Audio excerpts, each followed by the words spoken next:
एका सुनेचा अहंकार, एका बापाचा अपमान आणि नियतीने दिलेला असा धक्का जो आयुष्यभर विसरता येणार नाही. त्या छोट्याशा गावात नामदेव नावाचा एक साधा माणूस राहत होता. कष्ट त्याच्या आयुष्याचा भागच झाले होते. पहाटे उठून शेती कामं, दुपारी मजुरी आणि रात्री थकलेला देह, पण चेहऱ्यावर कायम समाधान. कारण त्याचं एक मोठं स्वप्न होतं.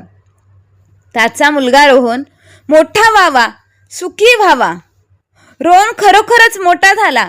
शहरात नोकरी लागली. पैशांची कमतरता उरली नाही आणि काही दिवसातच त्याचं लग्न प्रियासोबत झालं. प्रिया सुंदर होती, शिकलेली होती, पण तिच्या मनात एक गोष्ट खोलवर रुजलेली होती. तिला गरीबपणा, साधेपणा आणि गावाकडची माणसं अजिबात आवडत नव्हती. लग्नानंतर काही दिवस सर्व काही ठीक चाललं, पण जसा जसा वेळ गेला तसा तसा तिचा खरा स्वभाव बाहेर येऊ लागला. एक दिवस नामदेव आपल्या मुलाला भेटायला शहरात आले. त्याच्या चेहऱ्यावरचा आनंद होता. हातात एक छोटासा डब्बा, गावातून आणलेले शुद्ध तूप. बाळा खास तुझ्यासाठी आणले, तो प्रेमाने म्हणाला. रोहन हसला, पण त्याआधीच प्रियाने तो डब्बा पाहिला आणि तिच्या चेहऱ्यावरचा तो तिरस्काराचा भाव उमटला. हे काय आहे? ती आवाज चढून बोलू लागली. हे काय आहे? गावाकडचं हे घाणेरडं सामान, आम्ही असं काहीच खात नाही. त्या एका वाक्याने सगळं काही बदललं. नामदेवांच्या डोळ्यातलं पाणी त्याने कसं बसं लपवलं. हात थरथरत होते, पण तो काही बोलला नाही. फक्त शांतपणे उभा राहिला. रोहननेही काहीच बोललं नाही. त्या क्षणी एक बाप आतून तुटला होता. त्या दिवसानंतर प्रियाचं वागणं आणखी बदललं. ती नामदेवला सतत टोमणे मारायची, त्यांच्या कपड्यांवरून बोलायची, त्यांना सतत बोलायची. त्यांच्या बोलण्यावर, राहण्यावर, कपड्यांवर, इथं राहायचं असेल तर थोडं तरी शिका, शहरात कसं वागायचं, ती वारंवार म्हणायची.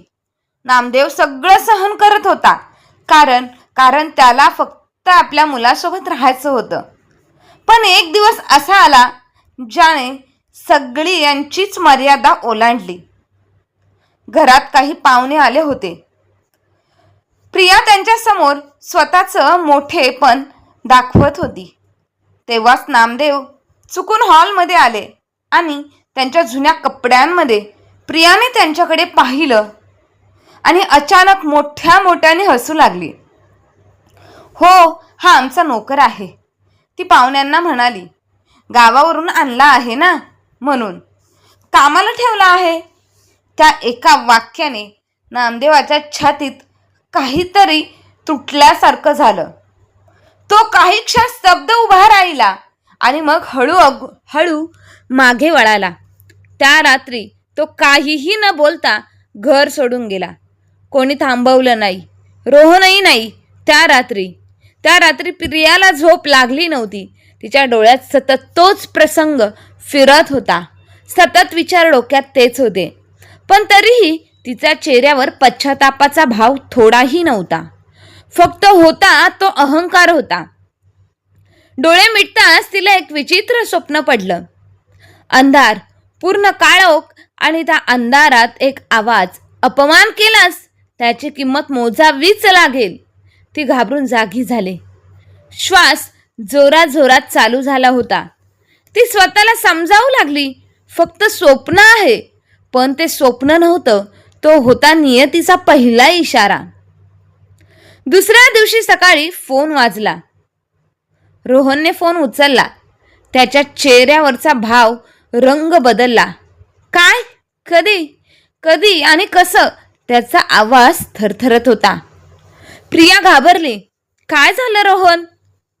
तिच्याकडे पाहत म्हणाला, बाबा सापडले. पण तो पुढे काही बोलू शकला नाही. प्रियाच्या पायाखालची आता जमीन पूर्णपणे सरकली होती. कारण पुढे जे होणार होतं ते फक्त एक घटना नव्हती, तो होता एक वाईट कर्माचा पहिला हिशोब. रात्रीचा तो फोन आणि रोहनच्या तोंडातून बाहेर पडलेले ते शब्द. बाबा सापडले. पण ते ऐकून प्रियाच्या छातीत धडधड वाढली. तिच्या मनात पहिल्यांदाच भीतीने घर केलं होतं. आता रोहन आणि प्रिया ताबडतोब गावाकडे निघाले. रस्त्यावर शांतता, ना कोणाचा आवाज ना शब्द, फक्त एकच विचार. काल रात्री तो घर सोडून गेला आणि आज सापडला म्हणजे नेमकं काय? गावात पोचल्यावर लोकांच्या नजरा वेगळ्याच होत्या. कोणी सहानुभूतीने पाहत होतं तर कोणी रागाने. घरासमोर गर्दी होती. प्रियाचं हृदय जोराजोरात धडधडत होतं. ती आत गेली आणि तिने पाहिलं ते तिच्या आयुष्याचा पहिलाच सर्वात मोठा धक्का होता. नामदेव जमिनीवर पडलेला होता, शांत, निश्चल. तिच्या चेहऱ्यावर एक विचित्र वेदना होती. जूनच्या शेवटच्या क्षणी, जणू शेवटी क्षणही काहीतरी सांगायचं होतं. रोहन कोसळला. बाबा, तो जोरात रडू लागला. पण प्रियाच्या डोळ्यात अश्रू नव्हते. ती फक्त होती स्तब्ध उभी राहण्याची सवय.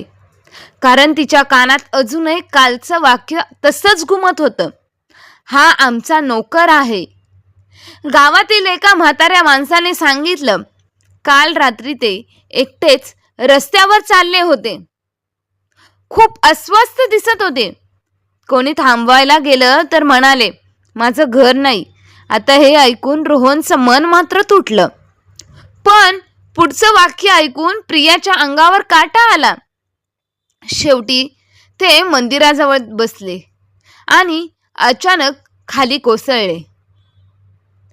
त्या रात्री प्रियाला पुन्हा झोप लागली नाही. ती डोळे मिटले आणि पुन्हा ते स्वप्न आणि अंधार आणि नामदेवराव तिच्यासमोर उभे. डोळ्यात अश्रू, पण यावेळी चेहऱ्यावर वेदना नव्हती. फक्त होती एक शांत नजर. तो हळू आवाजात म्हणाला, मी काही बोललो नाही, पण नियती सगळं बघते. हा. प्रिया किंचाळली, जागी झाली. तिचा श्वास जोराजोरात चालू झाला होता आणि पहिल्यांदाच तिच्या डोळ्यांतून अश्रू आले होते. पण खरी शिक्षा इथे संपत नव्हती. ती तर आता सुरू होणार होती. आता दिवस गेले. रोहन पूर्णपणे बदलला. तो शांत झाला. आता कमी बोलू लागला होता. त्याच्या मनात एकच गोष्ट होती, तो आपल्या वडिलांसाठी उभा राहिला नाही. आणि प्रियाच्या मनात भीती होती, अपराधीपणाची भावना होती. ती अपराधीपणाची भावना वाढत चालली होती. पण तिचा अहंकार अजूनही पूर्णपणे तुटला नव्हता. ती स्वतःला समजावत होती, जे झालं ते झालं. मी काय केलं इतकं मोठं? एक दिवस रोहन ऑफिसला गेला. प्रिया घरी एकटीच होती. अचानक काहीतरी आवाज झाला, ठकठक. ती घाबरली. दरवाजाकडे गेली आणि हळूच उघडलं. बाहेर कोणीच नव्हतं. ती परत वळाली आणि अचानक तिच्या मागे एक सावली उभी होती. ती वळाली आणि तिच्या अंगावर काटा आला. कारण आता ती सावली नामदेवराव यांच्यासारखी दिसत होती. तुला आठवतंय का तू काय केलं होतंस? एक आवाज. प्रिया घाबरली. तू कोण आहेस? पण उत्तर नाही, फक्त हसू. एक थंड भीतीदायक हसू. त्या दिवसांपासून प्रियाचं आयुष्य बदलायला लागलं होतं. रात्री झोप लागत नव्हती. डोळे मिटले की समोर नामदेवराव दिसायचा. घरात एकटी असताना सतत कोणीतरी बघतंय असंच नेहमी वाटायचं. आणि हळूहळू आता तिच्या आयुष्यात एकामागून एक वाईट गोष्टी घडायला लागल्या. एक दिवस रोहनचा अपघात झाला. तो जिवंत होता पण गंभीर जखमी होता. प्रिया हॉस्पिटलमध्ये बसून रडत होती. रडताना तेव्हा तिला पुन्हा तोच आवाज ऐकू आला, कर्माचं फळ लवकर मिळतं. त्या क्षणी प्रियांचा अहंकार आता पूर्णपणे तुटून पडला होता. तिला समजलं ही फक्त योगायोग नाही, ही आहे नियतीची शिक्षा. पण अजूनही सगळं संपलेलं नव्हतं. कारण पुढे जे काही होणार होतं ते तिचं आयुष्य पूर्णपणे उद्ध्वस्त करणारं होतं. रुग्णालयाच्या त्या थंडगार कॉरिडॉरमध्ये प्रिया एकटी बसली होती. डोळे सुजलेले, हात थरथरत होते. रोहन ऑपरेशन थिएटरमध्ये होता. डॉक्टरांनी सांगितलं होतं स्थिती फार गंभीर आहे. ती भिंतीला टेकून बसली आणि आता तिच्या डोळ्यांसमोर सतत एकामागून एक सगळे प्रसंग फिरायला लागले. त्या नामदेवरावांचा हसरा चेहरा, हातात तुपाचा डबा आणि तेच वाक्य, हे घाणेरडं सामान आम्ही खात नाही. तिच्या अंगावर आता काटा आला. पहिल्यांदाच तिला स्वतःचा आवाज सहन होत नव्हता. अचानक कॉरिडॉरमध्ये थंड वारा वाहू लागला. हॉस्पिटलमध्ये वारा, तेही बंद जागेत. ती सावध झाली. हळूच डोळे वर केले आणि सर्वांच्या लांब कॉरिडॉरच्या शेवटी एक आकृती उभी राहिली. पांढरे कपडे, वाकलेला तो देह आणि डोळ्यात एक शांत पण भेदक नजर. नामदेव, प्रियाचा श्वास अडखळला. नाही, हे खरं नाही, ती स्वतःशी पुटपुटली. पण ती आकृती हळूहळू आता तिच्याकडे येऊ लागली. प्रत्येक पावलागणित कॉरिडॉरचं तापमान खाली जात होतं. तिचे हात आता बधीर झाले होते. मी काही मागायला आलो नाही. तो आवाज शांत होता पण आतून हादरवणारा. फक्त तुला दाखवायला आलोय कर्माचं फळ कसं मिळतं. तेव्हाच प्रिया किंचाळली आणि अचानक सगळं गायब झालं. कॉरिडॉर पुन्हा रिकामा झाला. लोक चालत होते. नर्स धावत होत्या. जणू काहीच घडलं नव्हतं. ती घामाने भिजली होती. मी वेडी होत आहे का, तिने स्वतःलाच विचारलं. तेवढ्यात डॉक्टर बाहेर आले. रोहनची आई नव्हती, नातेवाईक नव्हते, फक्त होती प्रिया. ऑपरेशन झालंय पण डॉक्टर थांबले. कोमामध्ये गेला आहे तो. त्या एका वाक्याने प्रियाचं संपूर्ण जगच थांबलं. ती खाली कोसळली. काही दिवस गेले. रोहन अजूनही शुद्धीवर आला नव्हता. हॉस्पिटलचं, घर, औषध, सगळा खर्च तिच्यावर आला. ज्याला ती नोकर म्हणाली होती त्याच माणसानं उभं केलेलं घर आता तिच्यासाठी ओझं बनू लागलं होतं. एके रात्री ती घरी एकटीच होती. पाऊस पडत होता. वीज चमकत होती. घरात काळोख पसरला होता. अचानक लाईट गेली. पूर्ण अंधार. रोहन, ती घाबरून नाव घेत होती पण उत्तर नाही. तेवढ्यात स्वयंपाकघरातून आवाज आला. खटखट. ती थरथरत तिकडे गेली पाहायला. दरवाजा हळूच उघडला आणि तिच्या अंगातून जीवच निघून गेला. टेबलावर तोच टोपाचा डबा होता, ठेवलेला होता, जो तिने फेकून दिला होता. हे इथे कसं, ती पुटपुटली. आणि अचानक तिच्या मागून आवाज आला. घाणेरडा आहे ना. ती मागे वळाली. नामदेव तिच्या अगदीच जवळ उभा होता. डोळ्यात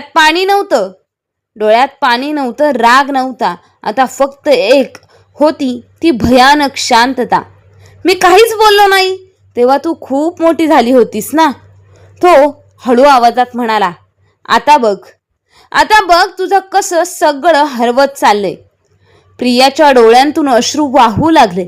माफ करा, मला माफ करा. ती जमिनीवरती बसून मोठ्याने रडू लागली.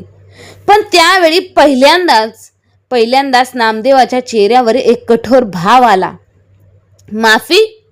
जेव्हा वेळ होती तेव्हा मागितली नाहीस माफी. तो हळूहळू हसला. आणि आता नियती स्वतः निर्णय घेईल.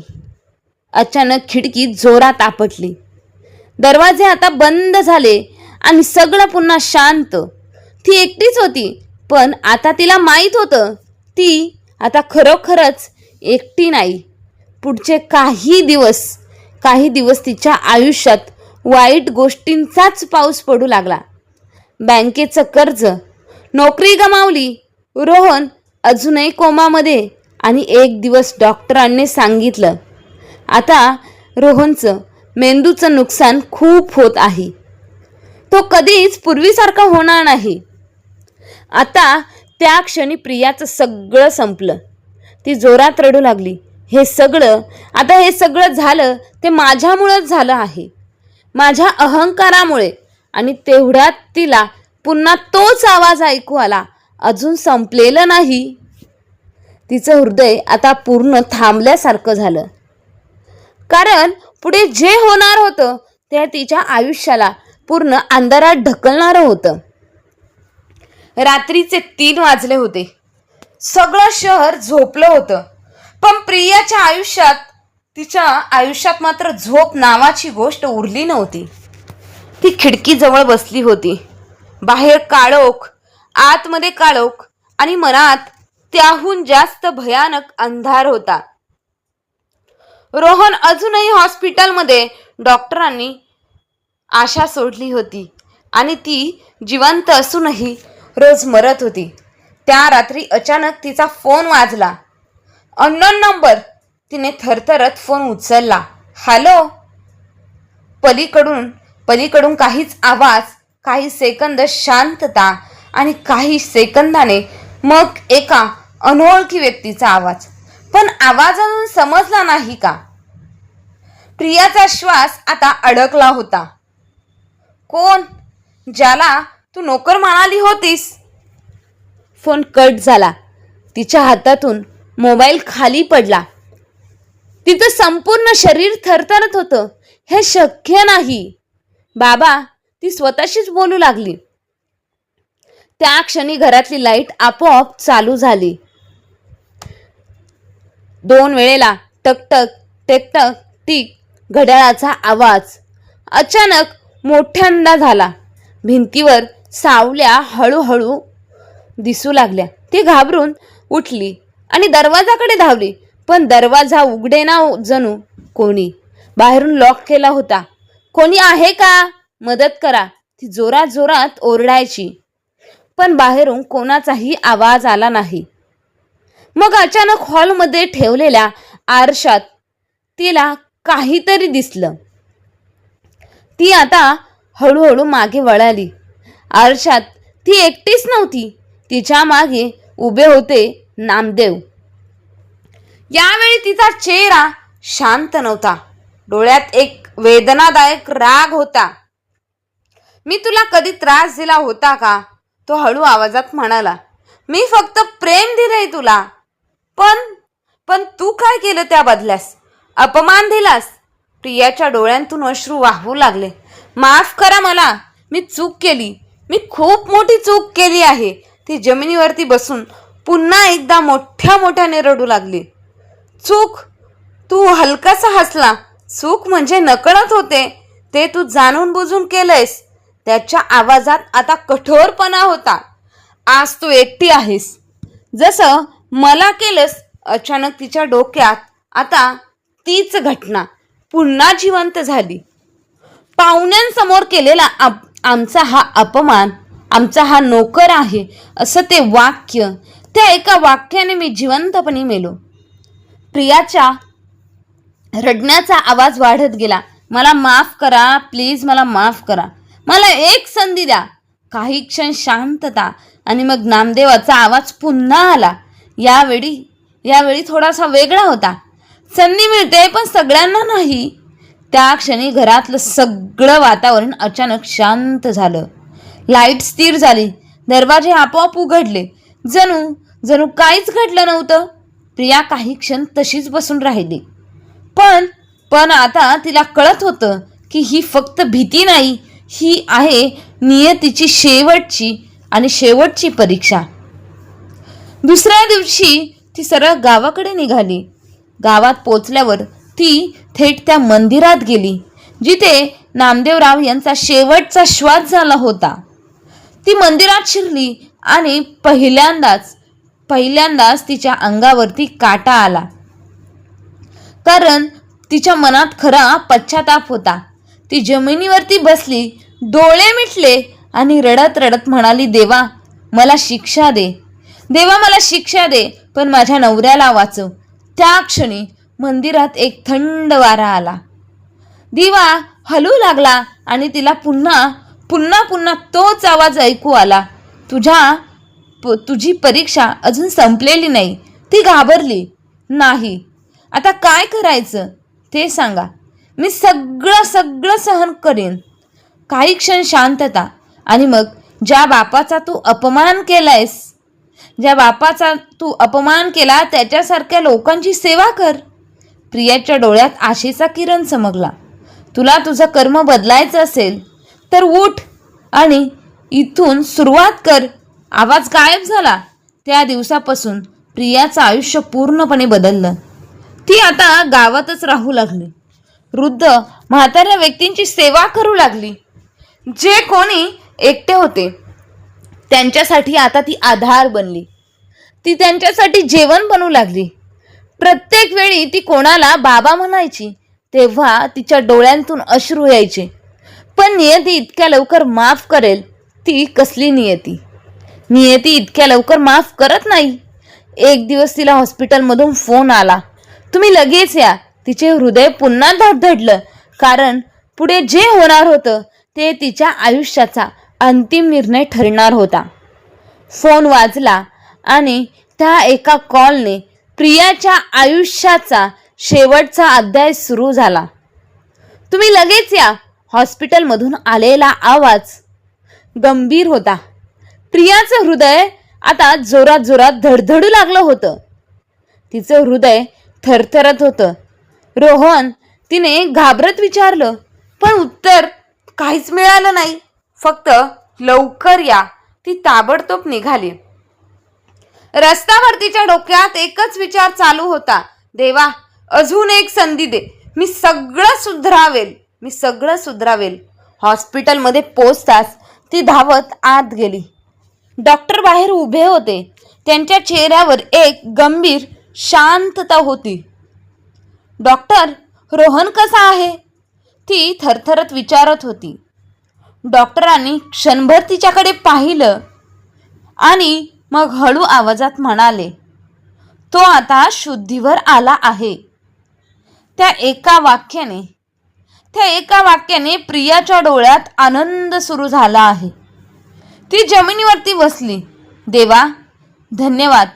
पण डॉक्टरांनी पुढचं वाक्य सांगितलं, पण त्यांची स्मृती पूर्णपणे गेली आहे. प्रियाचा आनंद एका क्षणात तुटला. म्हणजे त्याला पाठीमागचं काहीच आठवत नाही. ना तुम्ही ना त्याचं आयुष्य. त्या क्षणी प्रियाच्या मनात काहीतरी मोडलं. कोलमडली ती हळूहळू रोहनच्या रूममध्ये गेली. तो बेडवर बसला होता, डोळे उघडे पण रिकामे. ती जवळ गेली. रोहन, तो तिच्याकडे पाहत म्हणाला, तुम्ही कोण आहात?